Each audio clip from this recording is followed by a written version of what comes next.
aircraft later on. And in fact, here's a chance now as to finish the Voltige display.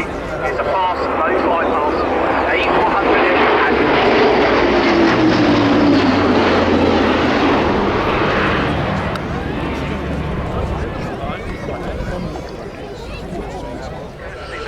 Gazelle Squadron display team, for example, of the Westland Gazelle.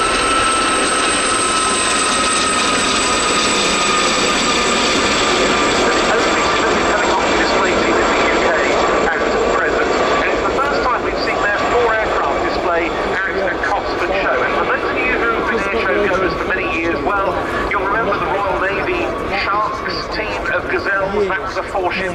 The Army Air Corps Blue Eagles used to fly 4 Gazelles, largely also as well. There was none, but these Westland-built examples. So in for their first manoeuvre, please welcome the 2024 Gazelle Squadron.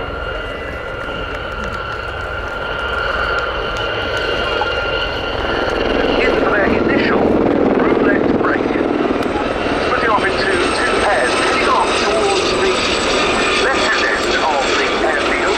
The aircraft leads the formation, a really interesting one. That's the one with a big nose probe, and it's a Gazelle HT2 model that was used for 25 years by the... Yes, it almost went straight from military use, and of course Latvian Kinetic was a civilian organisation, but still on the military register, into civilian hands. They're now crossing over and display centre.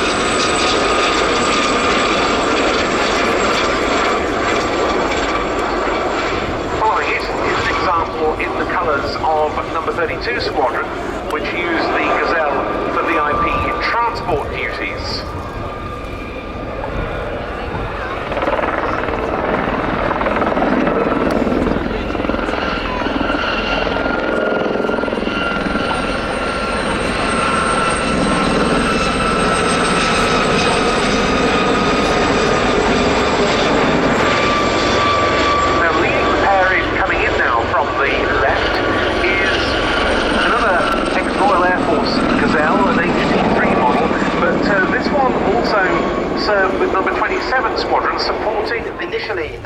Was very open, just like a small propeller. As the squadron come past, have a look at the tails, you'll see they're sort of enclosed. That was for a number of very positive reasons.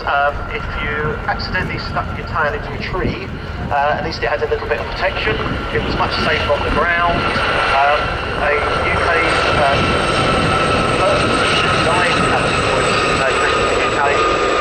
Mostly adopted the industry quite clearly. Is an X-705 Naval Air Squadron Gazelle of the Fleet Air Arm. And it was 705 that provided both the Sharks and the Pussers pair display teams on the circuit for many years. As for the pilots, well, leading the team for 2024 is Richard Mitchell, who's been with the team since it was founded more than 6 years ago. He flew the Gazelle and Lynx with the Army Air Corps, including operations during the 1991 Gulf conflict and later in the former Yugoslavia on all the peacekeeping efforts that were mounted there during the 1990s. He left the services to continue to fly the Gazelle as a military reservist. He now flies the Airbus A350 for Virgin Atlantic. Number 2 is Merrick Forsyth, who's new to the team this year. He started out in the Fleet Air Arm of the Royal Navy. He's one of the most experienced Gazelle pilots in the UK, later going on to fly Boeing 747s and 787 Dreamliners for Virgin Atlantic.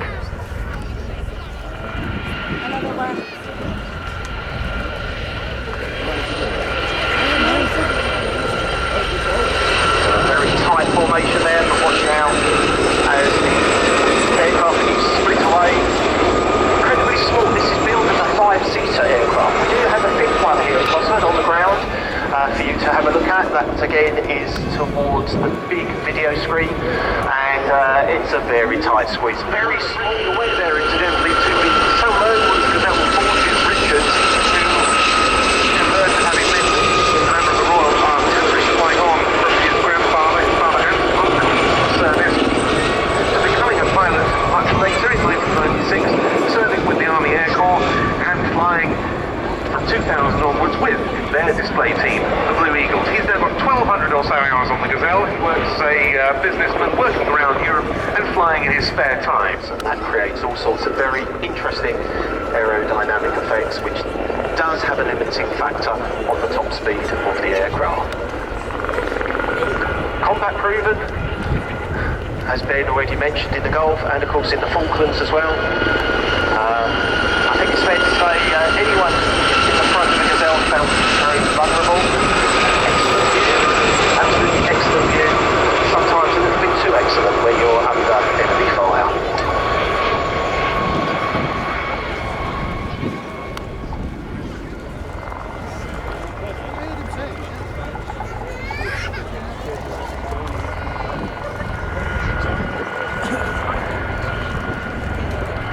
Straight towards you now for the break.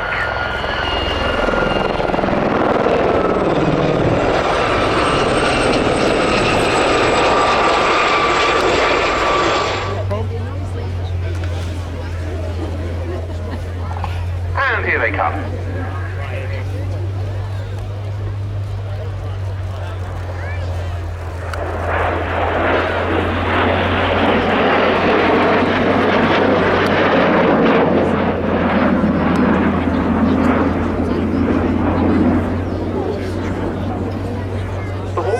As part of number 4 flying training school alongside another part of what's known as MFTS, the military flying training system, namely the Beechcraft.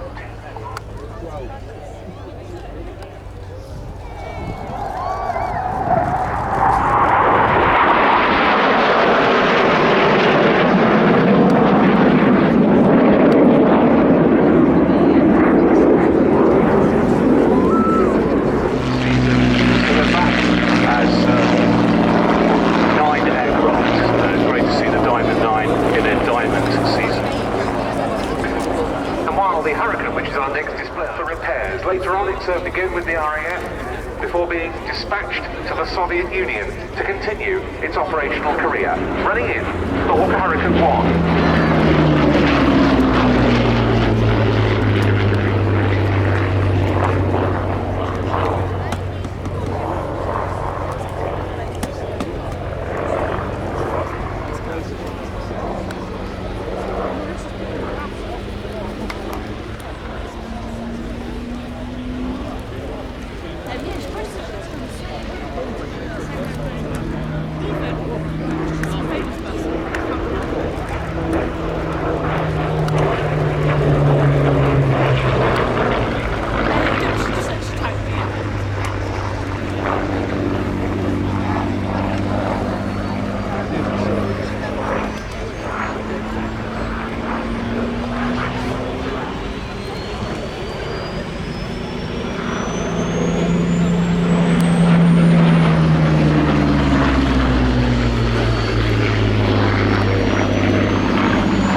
as well. This will be the Wildcat solo display, but a nice little formation start, it's a little extra.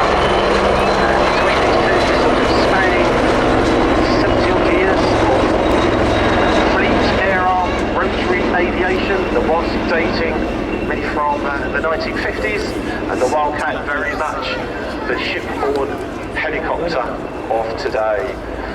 Thinking back over the years, this is the right-hand side, something you don't see very often at all. The Wildcat, nearest to you, and then slightly further over, most of the doors.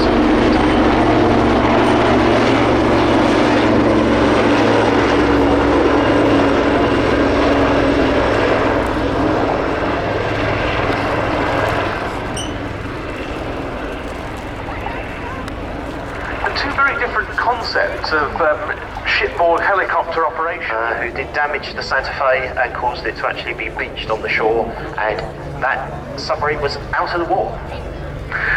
One of the really interesting things about how the Wasp was employed in its day was that it had no sonar of its own, and it was largely seen solely as just a weapons-carrying platform that would be sent and directed by its parent small ship, perhaps by other vessels, or maybe by a Westland Wessex HAS-3 anti-submarine helicopter to attack an enemy submarine. They could operate to up to 100 miles from their mother ship.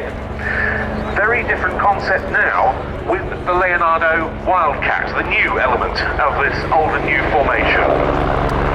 And that's a lovely break. I think we could be seeing the start of a brand new display item as the aircraft reaches the crowd line. Watch for the steep pull-up.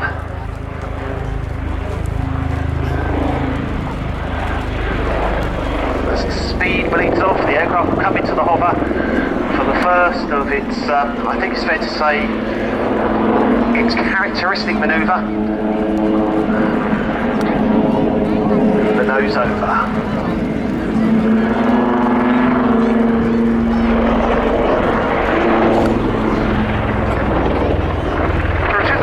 Wildcat in service with skid landing gear, and the naval ones had a wheeled undercarriage for shipborne operations. Taken with the new Wildcat when it was developed to give them all wheeled landing gear. So important when you're pushing these aircraft around very small helicopter landing pads on the sterns and frigates and destroyers. Then you see a kind of spiral loop. Those of you that remember back to the links with the Black Eagles, or remember the amazing backflip, I really like that manoeuvre from the Black Cat. You will see it again a little bit later on towards the end of its display. It's a kind of loop with a twist in it as well. Very, very effective. As the aircraft comes back in front of you, you can clearly see the kind of growth on its nose right on the front of the aircraft. That's the MX Westcam electro-optical device. It carries a range of sensors, including a very, very high-powered camera, able to detect targets at very long range, both day and night, in any weather condition. And as with any platform, the Wildcat's capabilities have been developed significantly since it entered service and began to replace the Mark 8 Lynx with Royal Navy units, because these helicopters can be armed with marklet missiles, which they use sniper teams, for example, for the knocking out of a drug smuggling boat.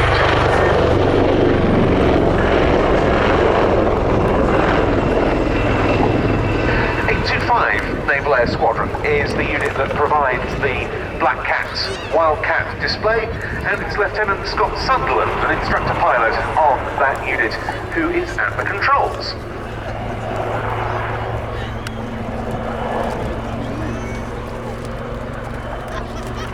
So here we see the first part of a flat 270-degree manoeuvre, back onto the B-axis.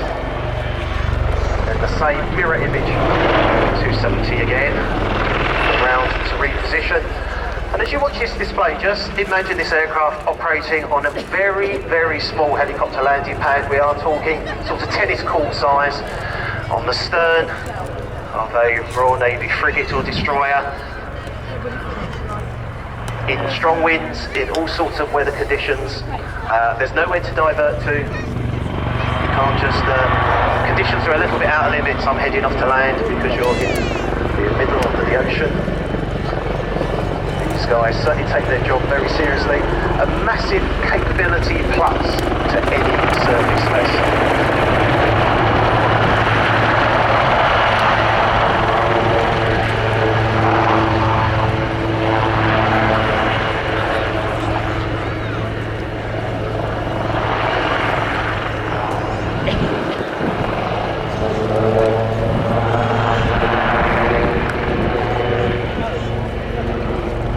85 Naval Air Squadron, part of the wider Wildcat Maritime Force, all of which is based at RNAS Yeovilton in Somerset. Some 400 personnel at its disposal, as well as 28 Wildcats.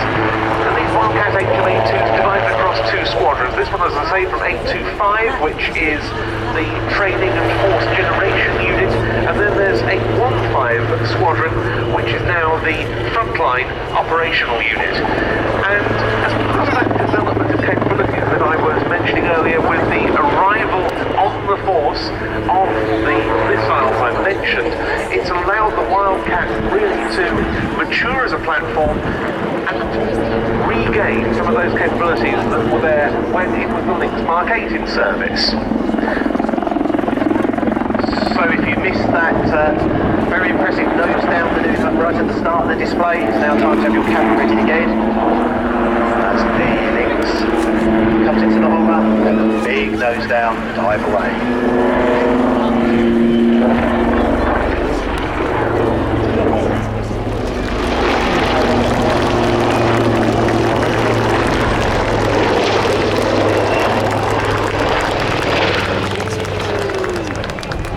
Lieutenant Scott Sutherland.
Has an interesting background. It was originally designed basically to be disposable. I saw in some tech journal that it was lifed at just 10 hours initially because it was built for the Jidvik, the target that was meant to be shot down. So it didn't need to have much life. And it did quite a bit of reworking. So I think due to its basic sound design, it was found that with regular maintenance base.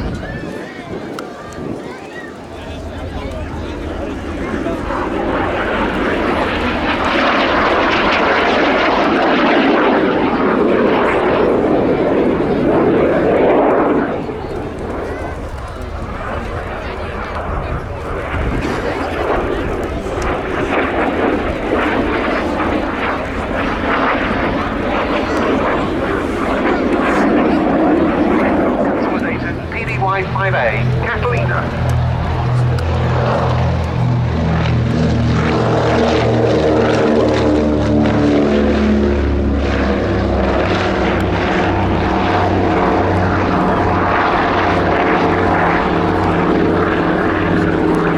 And as you can see on that takeoff, the aircraft no legs.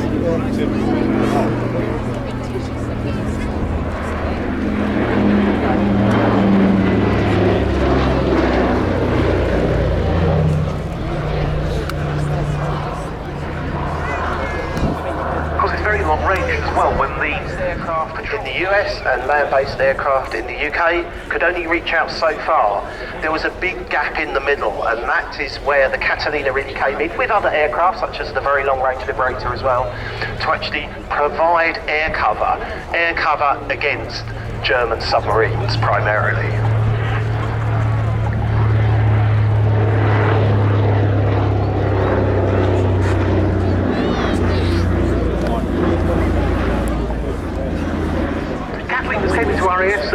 squadrons based in Northern Ireland in 19 Royal, whose ferry Swordfish delivered the final crucial blow.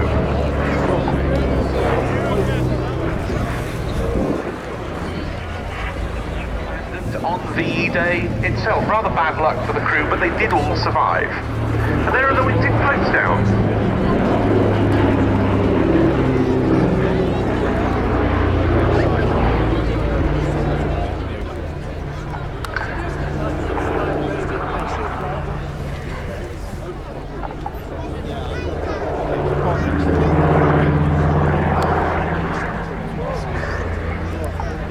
Earlier, the fact that one of the themes of this display is the 100th anniversary of what became the Royal Auxiliary Air Force, but it wasn't the only reserve component, was it, Andy? There was also the RAF Volunteer Reserve. Indeed, yes. And of course this aircraft has a big link with that. Yes, because two Catalina pilots who were assigned to RAF Coastal Command during World War II were awarded the Victoria Cross, in both cases 80 years ago this year, in 1944.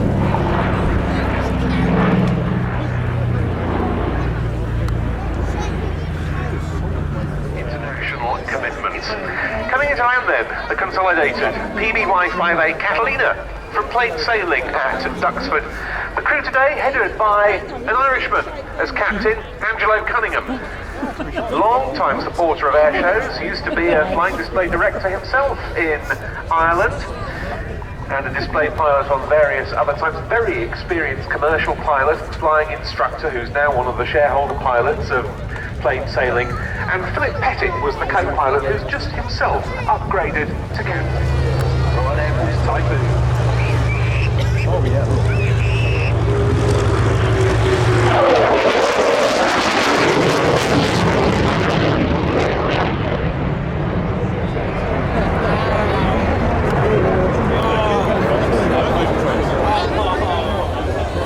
With the special number 29 Squadron on Couteau in the D-Day period, rather, he represents a Hawker Typhoon, the number 257 Squadron, one of the many RAF Hawker Typhoon units that took attack aircraft in the battle.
Spinning off the wings there, turbo pulls, just about 9 Gs, a very tight turn.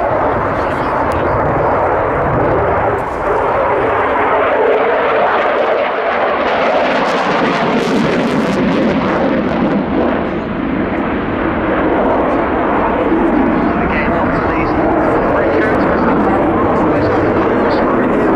aircraft literally corkscrewing across the sky. And of course he's wearing a full-body G-suit, and that combined with pressure breathing allows him to withstand these manoeuvres, many of which are being conducted at 9G, meaning his body weighs some 9 times normal.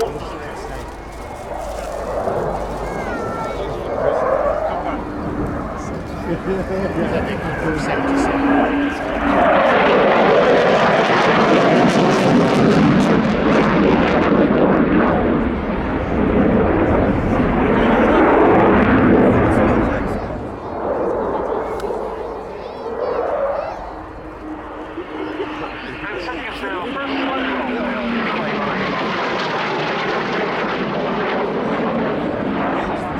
One of the harder maneuvers to fly. It's very easy to just drop the second half a little bit too quick, but Turbo doing an excellent job there. You can see the bright lights from the reheat on the rear of the aircraft. Capability from both Collingsby and RAF Lossiemouth around the world, notably in the Middle East.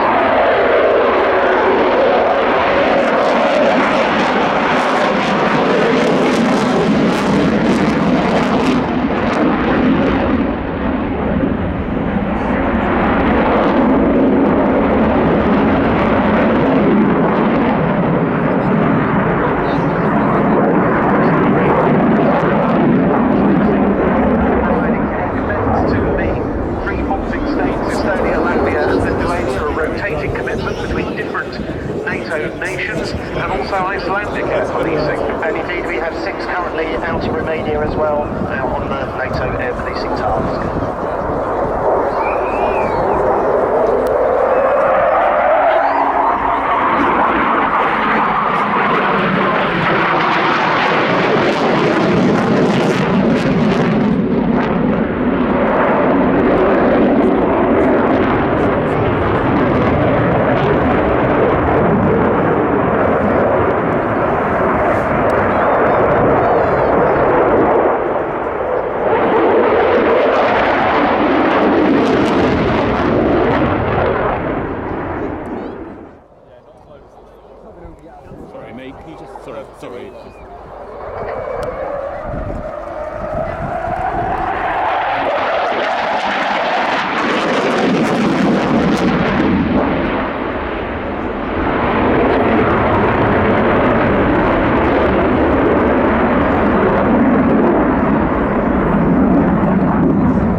Typhoons have been taking part in actions against the Houthi militia in Yemen, and they've been carrying out several joint strikes with American assets aimed at degrading the militia's capability to launch attacks on shipping in the Gulf of Aden and in the Red Sea.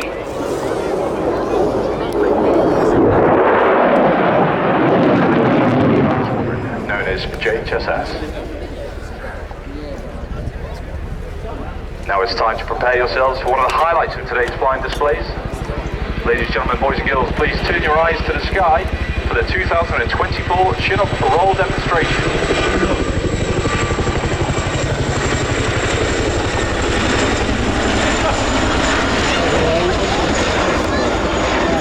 You can see the Chinook carrying a battlefield gun for its ability to carry 3 underslung loads simultaneously, but also its load carrying capacity, both externally and internally.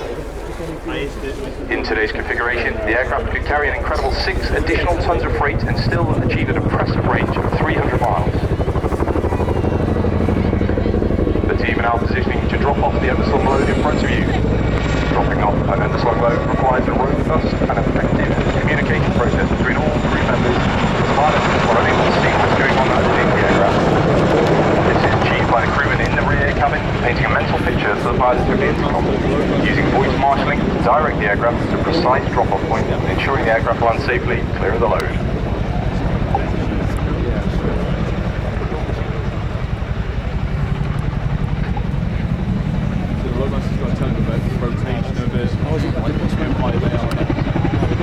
Today the Chinook is simulating conducting an essential weapons drop-off close to the front line under the watchful eye of Sergeant Lawson.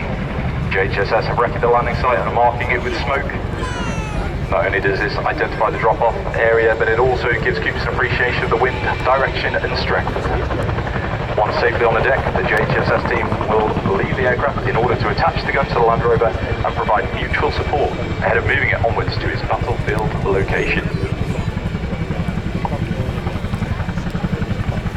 Basically, it's like that action roll that's opened up, so they can see the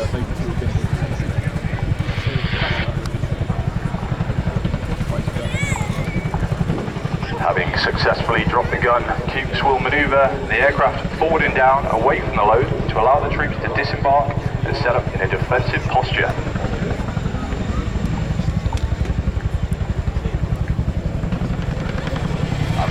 Next, the aircraft will conduct an over-the-shoulder departure. This is a dynamic maneuver to quickly move away from enemy threats in front of the aircraft.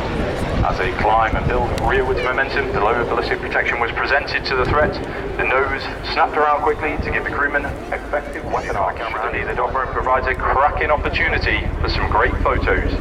Get ready to hit the Chinook's iconic blade slap.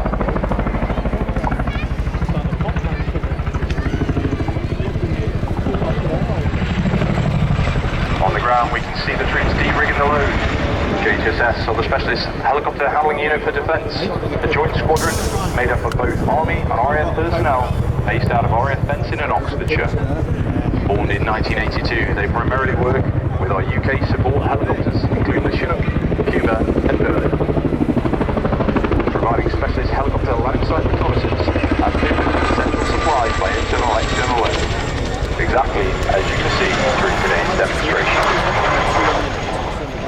They've been involved in every major conflict in their 40-year history, and the team today is led by Sergeant Lawson, an RAF mover with a team of 4 Royal Logistic Corps, 3 Army Air Corps and 2 RAF.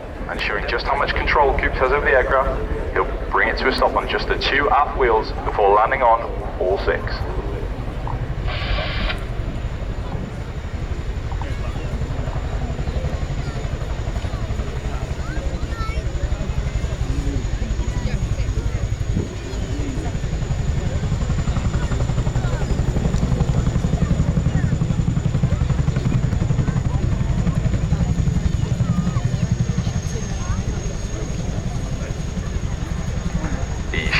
Carry a wide range of vehicles internally, including armoured fighting vehicles, motorcycles and quad bikes with trailers. Having been tied down securely throughout the flight, the team will now unstrap the quad bike to demonstrate how quickly we offloaded from the aircraft to offer support to the troops already on the ground. Quad bikes are often used in conjunction with trailers to transport ammunition resupplies and other mission critical equipment around the battlefield at pace.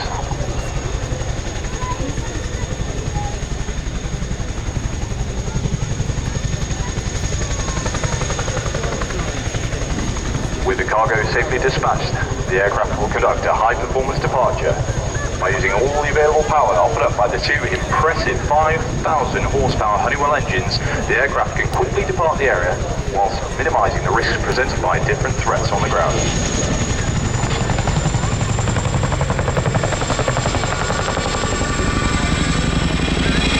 As the aircraft will see, we want to express our gratitude to Major altitude and its team. The team have worked hard to deliver an impressive display of their capabilities. The Chinook will now demonstrate a nose down to rapidly decelerate the aircraft and turn using some pedal. This results in the side of the airframe acting as a windbreak.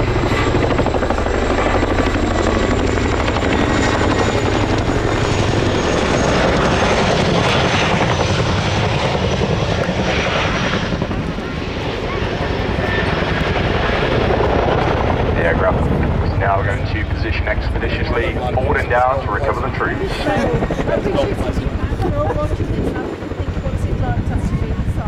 It's very, very noisy. Well, what a great demonstration of the iconic Royal Air Force Chinook by the Royal Demonstration Team. A huge team effort. Not just those.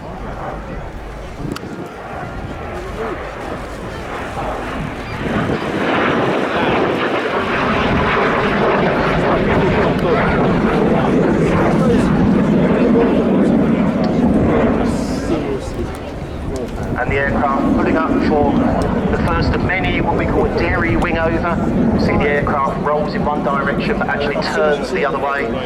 One of those classic repositioning manoeuvres named after the very famous test pilot in the 1950s, John Dairy. I mentioned this is a BAC product rather than the hunting jet Provost that we saw earlier in the T3A, and that's because BAC, the British Aircraft Corporation, absorbed hunting in 1960. And they took on various hunting designs. In fact, what became the BAC 111 jet airliner was originally a hunting design, and that was quite interesting because turboprop, obviously, instead of jet, tandem seating rather than side by side.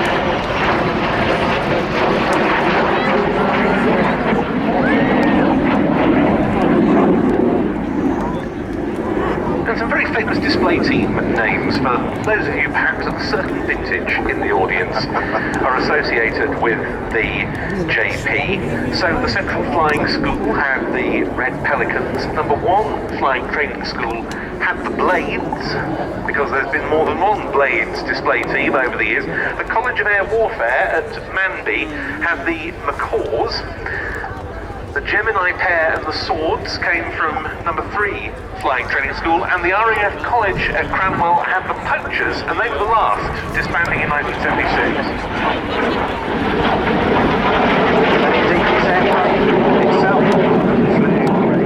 and install. Jeff was telling me that they managed to find a suitable donor from the wonderful little... No, that's totally the wrong word. The wonderful, and certainly not little, Boscombe Down Aviation Collection at Old Sarum. It did start as a little collection. It now has an absolutely amazing array of airframes with flight test history in particular, based at that very, very historic airfield in Wiltshire. And they, a couple of years ago, or maybe 3, took delivery of the prototype Mark V Jet Promise, which served all its career with the Empire Test Pilot School. The airframe that had been grounded, the wing, was however found suitable as a donor for this. A deal was done, and as a result, this aircraft is now back on the circuit. And Jeff's very, very grateful to those, not least the Boston Down Aviation Collection, who made that happen. Isn't that marvellous? That's such a great story, because when they...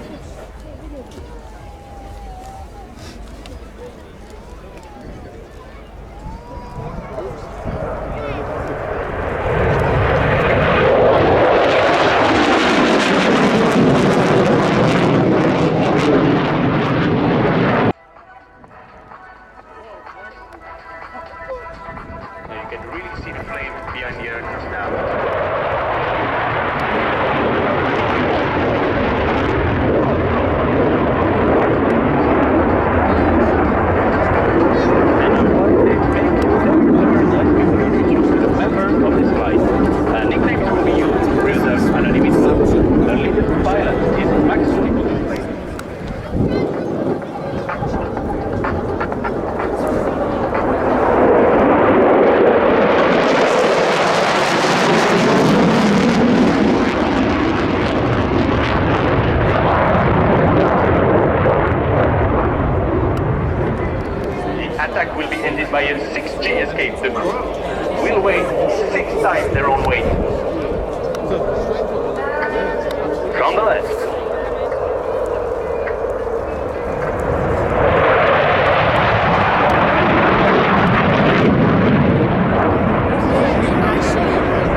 helping troops on the ground. Radio contact with them. D-Day patches and stuff to say. But that one... Stop screaming now, take me!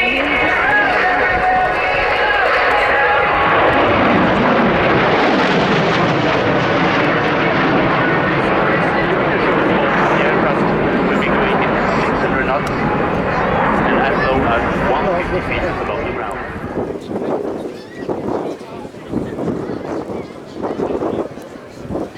The problem with the hug is that it's really, well, with it going there is the fact that it to really replace it. The thing with the short range the way you take it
colour scheme, nor on the team name. The decision was taken for 1965 to form just one official Royal Air Force Aerobatic team.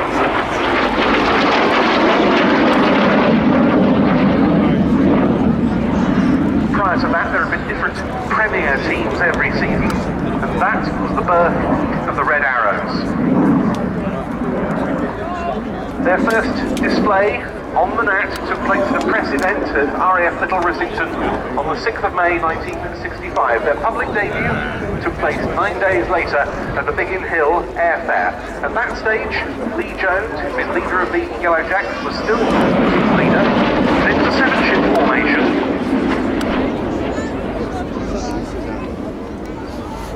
That June, the newly formed Red Arrows.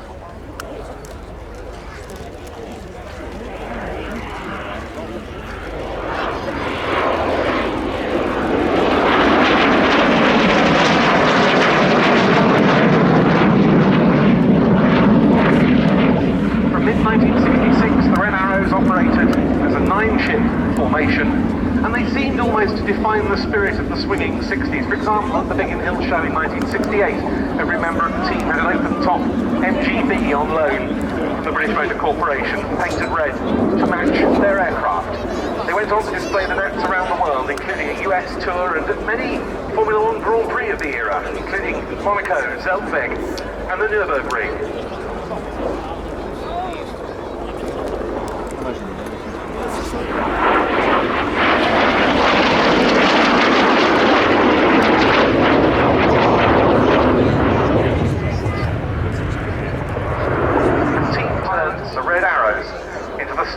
Of legend.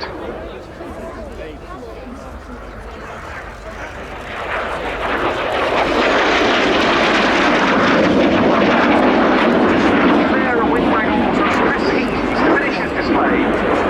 On the Gnat display teams, follow Gnat T1. Transmit that warm welcome to the team on arrival.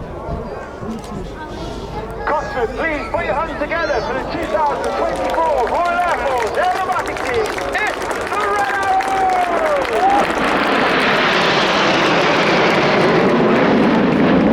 The team arrive in our favourite Diamond 9, trailing on Will's favourite red, white and blue.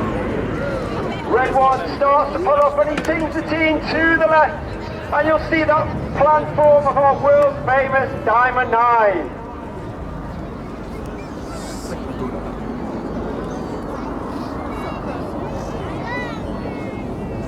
Reds 8 and 9 start to make their way left and right to form up 9 Arrow. And this year we have a new team leader, a new red one, that is squad leader John Bond, known as Bundy. Bundy is in his first year as team leader. He's previously been in the team for 5 years. He was red 2, 7, 6 twice before coming back in 2024 as red 4. As the smoke comes on, 4 Big Vixen.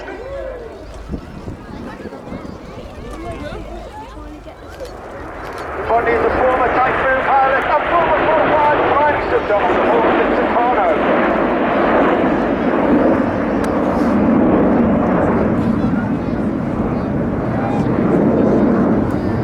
There are 11 pilots in the team. You have red 1. In November 2023, it was the 30th anniversary of the final flight of one of the most iconic aircraft in aviation history. As the team roll out, there is no mistaking the wonderful shape of the iconic and majestic. This is Concorde.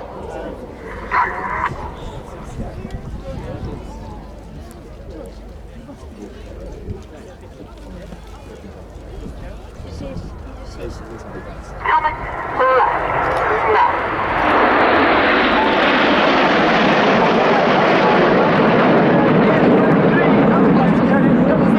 Known as Dusty. Dusty, originally from Zimbabwe. He's a former Typhoon pilot. He flew with 11 squadrons. He was then an instructor on 29 squadrons, before then joining 41 Squadron, which is a test and evaluation squadron, all based at RAF Cosford in Lincolnshire. The wings start to flex forward as Reds 8 and 9 join the outside, as Reds 6 and 7 split at the rear.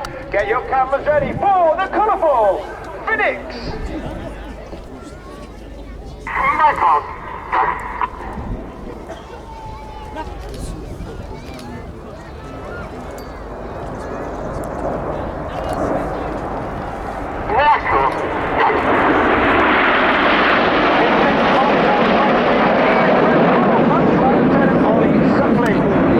Ollie is in his second year on the team. Once again, get your cameras ready for the Chevron roll.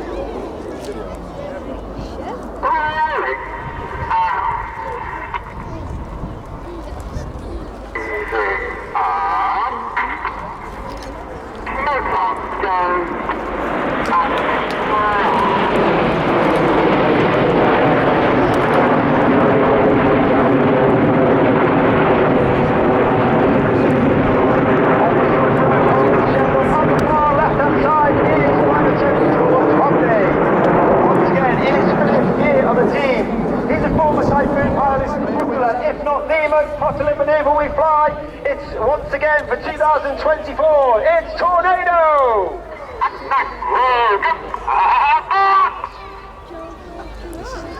Red 9 calls the ball as Red 8 and 9 roll around the smoke. But watch for the colour change as Red 1 brings the team down the line. A little bit left.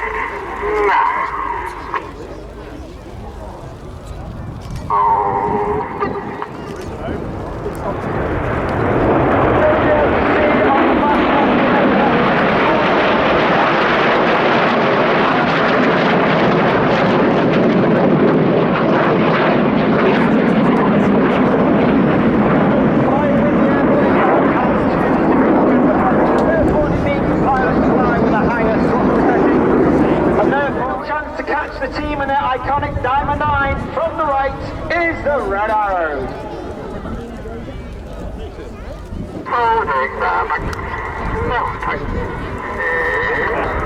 As we come to the end of the first half, you'll now see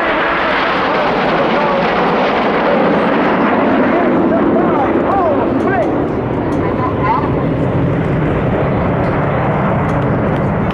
As we go into the second half, the team now break down into two distinct sections.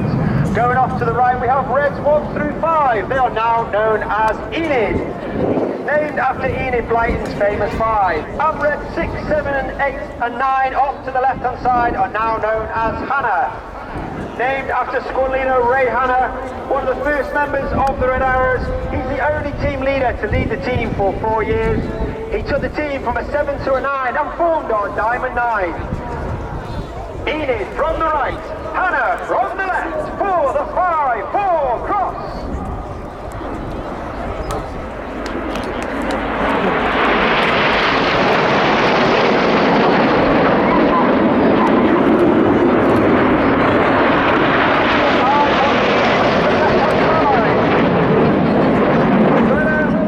To that aircraft, this is Gnat.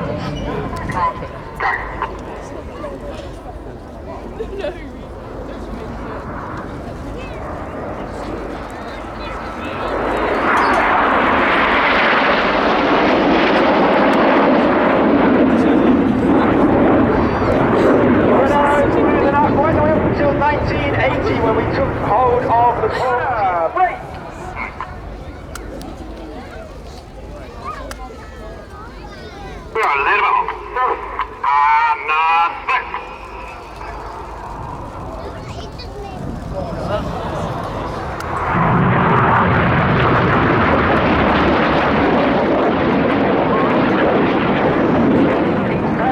Dive down to only 100 feet above the airfield. They have a closing speed of over 800 miles per hour. Once again, get your cameras ready for the Hannah pass.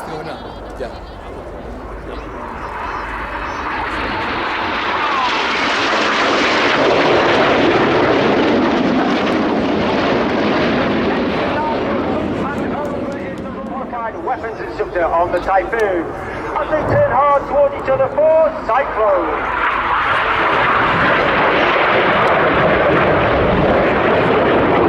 As the city prepared to pass ahead of us, coming in from the left-hand side is Red 9. That's Flight Lieutenant Patrick Kershaw. Paddy's in his third and final year on the team. He's a former Typhoon pilot and Tornado DR4 pilot.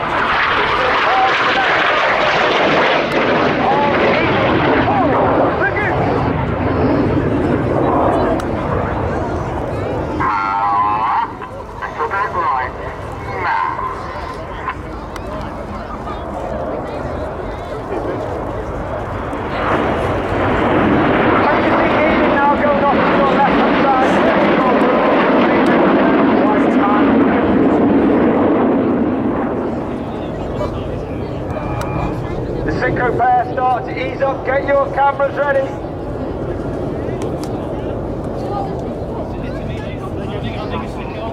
The red smoke comes on, the synchro pair parts for the world famous synchro rolling hard.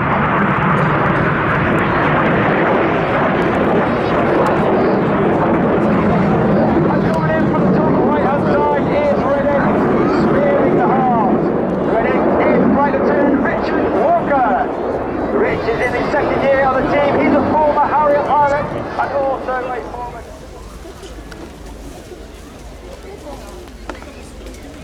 Rolling. Red 6 and 7 roll inverted as they match length and depths for the mirror pass.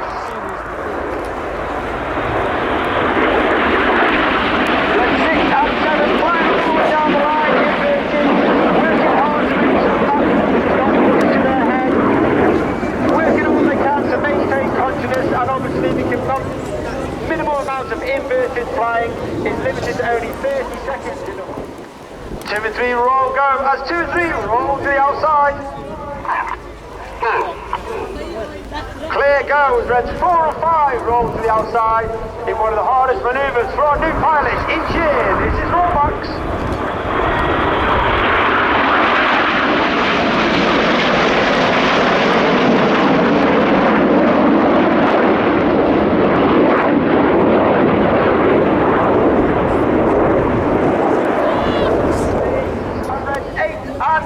Draw something special in the sky in celebration of our 60th anniversary. This is the anniversary break.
look at the runway as it goes.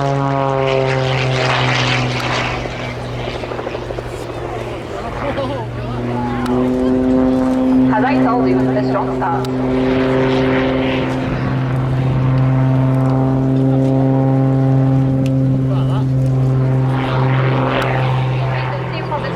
Sébastien Souchet, who is flying right now.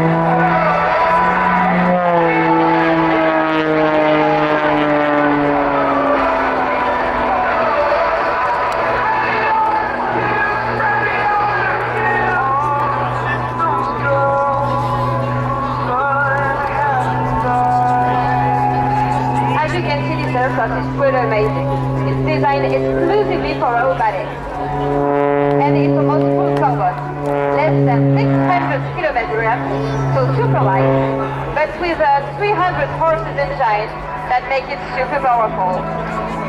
The weight and power ratio of this airplane is perfect for the discipline and makes it Formula 1 of the year.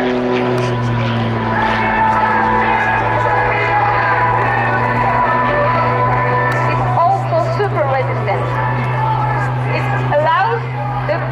The pilots to take to plus 10 G and minus 10 G without load factor help system on the plane.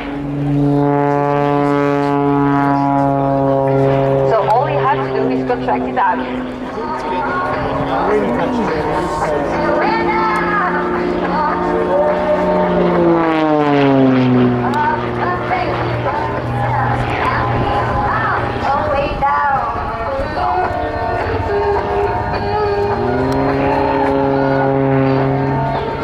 Competition, you have to know that there are two types of aerobatics.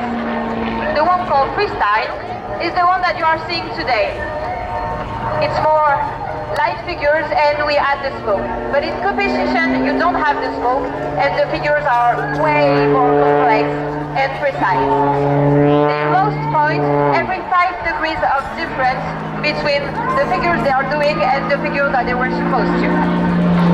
So it's extremely technical. And in the freestyle discipline, the thing that is super exciting is that they create their own display. So every pilot has a different display and it's unique. The music is chosen by the pilots to make you feel the more emotion you give.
And one more on the other side.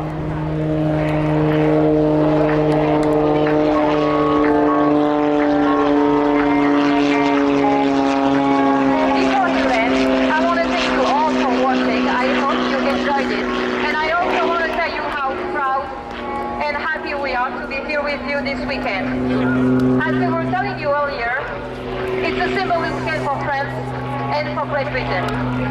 It's the 120 years anniversary of the Great Entente. It's the 80 years birthday of the D-Day, and we are so happy to celebrate with you. It's also the 90 years of the creation of the French Air Force, and we are really proud to represent all of the aviators.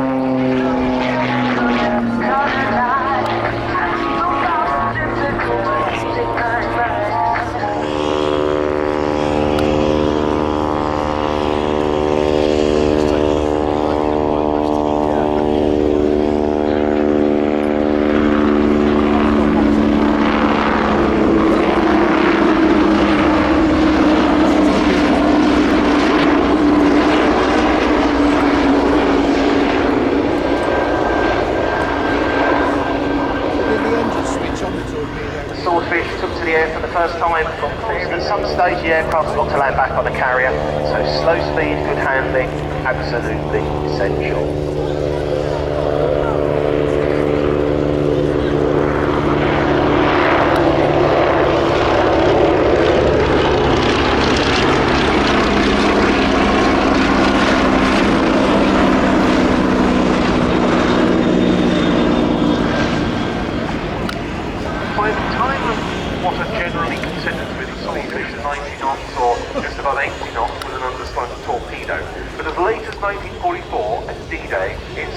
Very important roles to perform.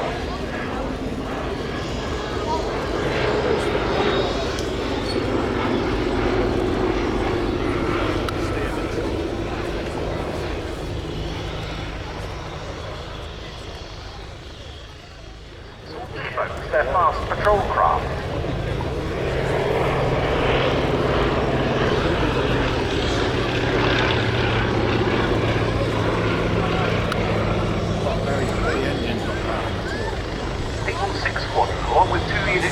Avengers were stationed at Perranporth in Cornwall for anti-U-boat patrol. All of these were included amongst the Fleet Air Arm units who received battle honours for D-Day. Quite a lot of the base left.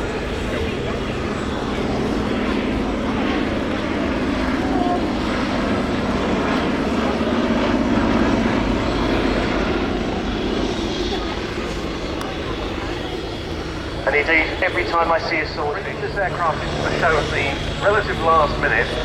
It's been displaying down at Leon Solent on the south coast today, and they've transited all the way up here from there, and now they're heading back home to Goodwin. So look directly in front of you. This aircraft has been the bridesmaid twice, but now it's time to take the stage for the Wasp.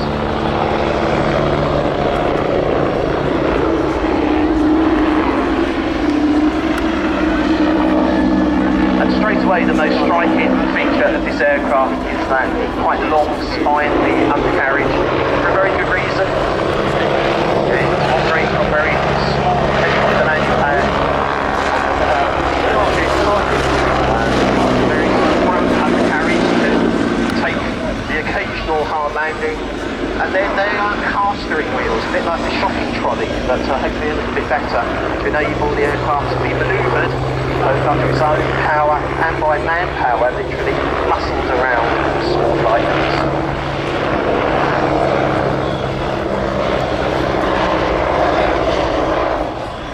The surface vessel, 100 miles or so further out into the sea, and this was the answer. Air power, from the Fleet Air Arm, a thing called the Match project, manned torpedo carrying helicopter. Aircraft will be armed with torpedoes, a range of different torpedoes, also a range of depth charges, including a nuclear depth charge. Very unlikely nuclear bomber, but it's this aircraft carry the WE-177 nuclear munition. There is a drill example actually in the museum, in the Cold War Museum, or maybe.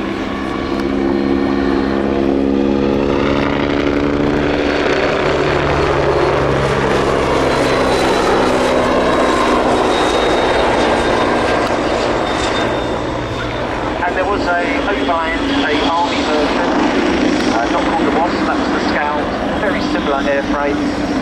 Again, we talked earlier about the early modern links, and the main difference being that the Army links had skins mounted on top of the plane. These cars are wheels. That's the same as Scout, very much like a Wasp, but the biggest difference, the most obvious difference, being that it was equipped with skins. And the Wasp was originally to have been named the Sea Scout, which I think is rather a kind name. It was Navy wings since the summer of 2021, and marking to those of 89 squadrons, ships and flight aircraft that operated aboard HMS Aurora.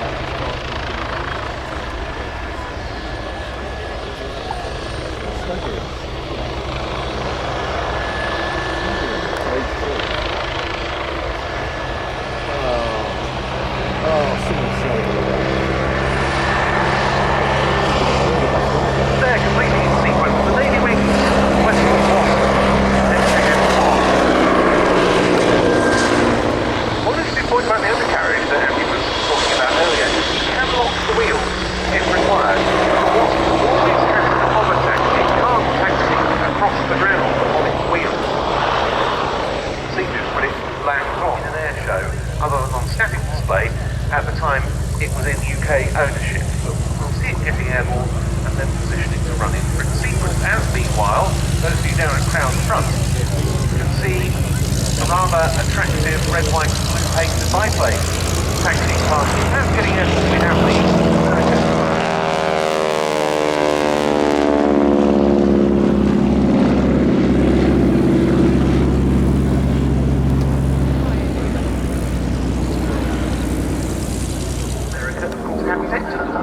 At that point, to do so for at least a year. So they physically had to be hauled across the frontier by Canadian nationals before being flown to their bases. But running in now, from the right with smoke on, the 86D.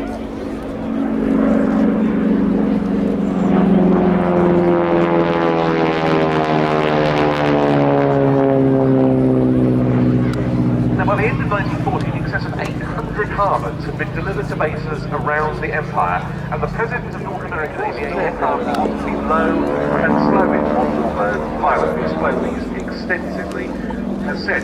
And of course, ground handling.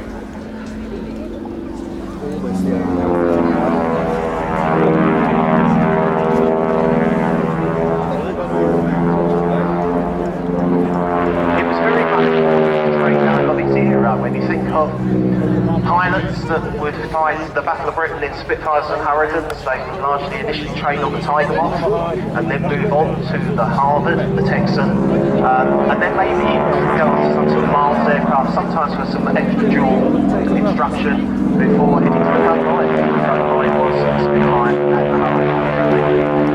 Then the armed guns, practice bombs, rockets, and so forth. Activities, and it still does this to this day, because if you want to fly a Hurricane Spitfire, a Mustang 16, as a test trial support aircraft with what was the Aeroplane Armament Experimental Establishment at Boston Down, which later became Kinetic, and that aircraft still flies in the UK with the Rolls Royce Heritage Flight.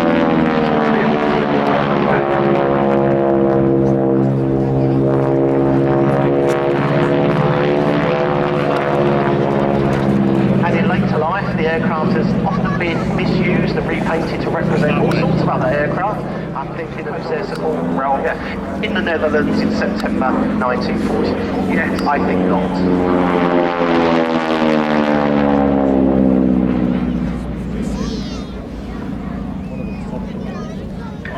This one was built by North American itself in 1944 for the US Army Air Forces. It was loaned by the post-war US Air Force.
act on the circuit when Rich Goodwin first introduced it in the mid-2010s. Of course, since then he's gone even further with his jet pitch, which you might have seen in one of the hangar displays here. But this is an aeroplane of absolutely exceptional capability. 6-cylinder, 8.5-metre engine delivers an amazing power-to-weight ratio, as we saw there. Very nearly heading to a lot. But now diving to build up speed and energy.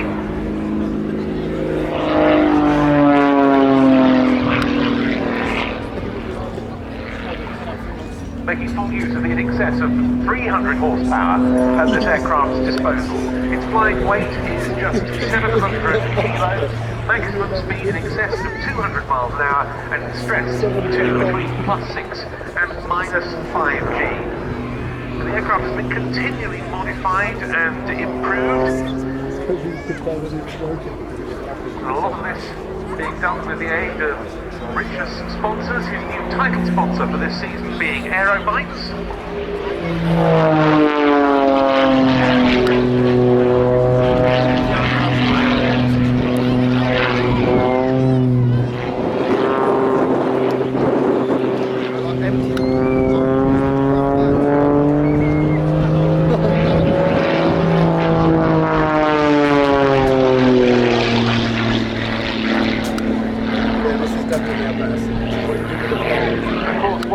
One man in the cockpit, it is very much a team effort as the work done business. And from this, he'll pull round to the left and up into the vertical, power. Snap rolling in the vertical, round and around. The airspeed bleeds off. He starts torque rolling back down through his own smoke.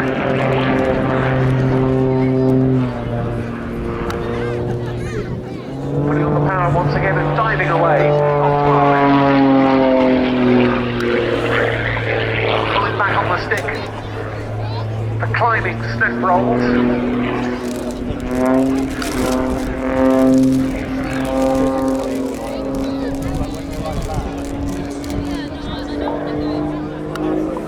Descending back onto the main A-axis.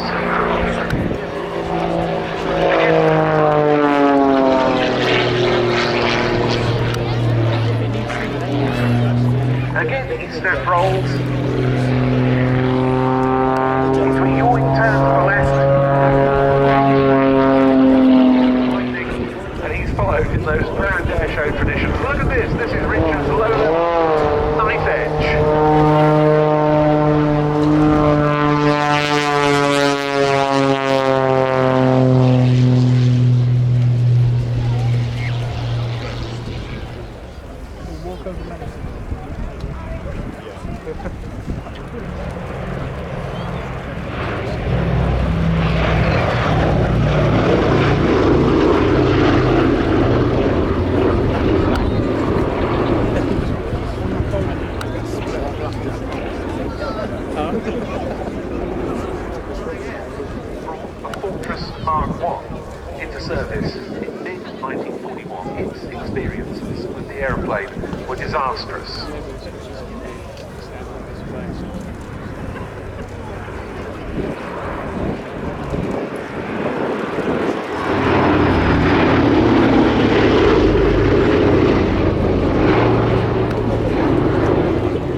Those experiences that led to Bomber Command abandoning daylight raids. In fact, number 90 Squadron had flown the Fortress in the RAF, and half of all its missions with its Fortresses were aborted without bombs being dropped.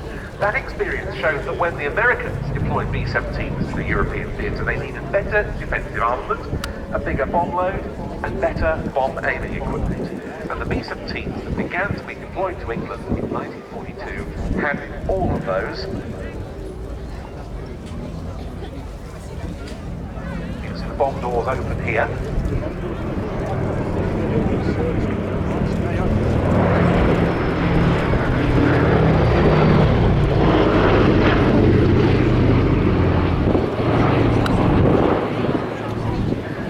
So the Americans still hoped that a bomber is a very risky business indeed. They didn't have much personal protective equipment. There was little armour plating to protect them. At altitude it was noisy and cold, and this was all before you added in Luftwaffe fighters and German flak.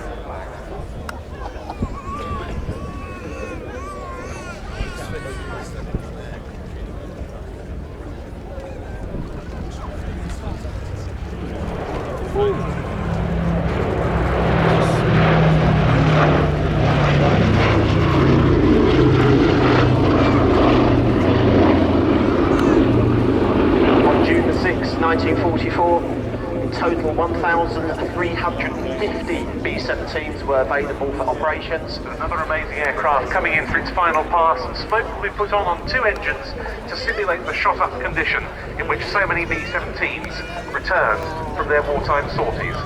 Final run for the B-17G Flying Fortress, Sally B.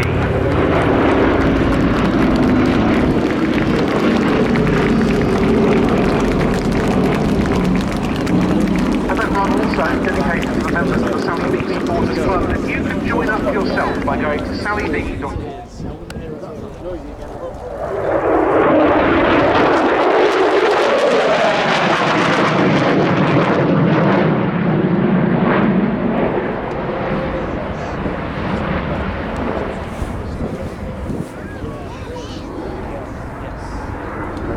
Number 617 Squadron was the first frontline unit on the F-35B.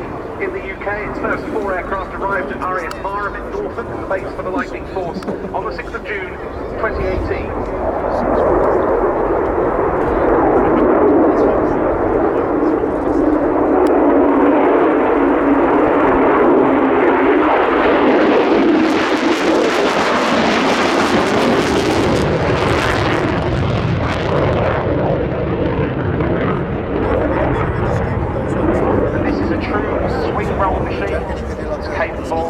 Conducting air-to-air, air-to-ground missions, electronic warfare, and intelligence. Type is a Navy Squadron 809 Naval Air Squadron, which reformed last December.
Version, the F-35B.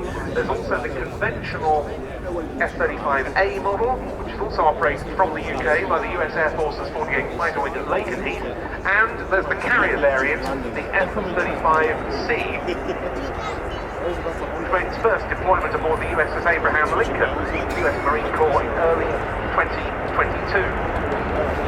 Here you can see the aircraft in its landing configuration. The gear is down.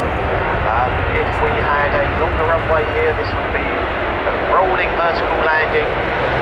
Instead, one of those.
F-35B Lightning.